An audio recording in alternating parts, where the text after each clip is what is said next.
उसके ऊपर 3 साल की सजा मुकर्रर कर दी गई है और $93,400 जुर्माना उसके ऊपर आयद किया गया है। और हमारे पाकिस्तान में जो ओहदे को गलत इस्तेमाल करते हैं वो ₹50 के स्टाम्प पे लंदन के लिए इलाज के लिए चले जाते हैं, फिर 4 साढ़े 4 साल तक उसका आने का कोई नाम और निशान नहीं होता। लेकिन मैं हैरान इस बात पे हूं कि हम एज ए मुसलमान होके अपने ओहदों का गलत इस्तेमाल करते हैं, गलत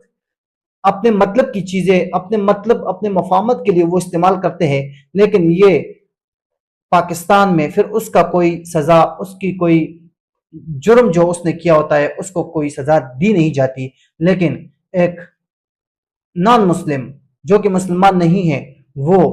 गलत इस्तेमाल करने वाले अहदेदारान को, जो अपने मतलब के लिए अहदे को इस्तेमाल करते हैं, उनको कैसे सजा दी जाती है। हमें सोचना चाहिए कि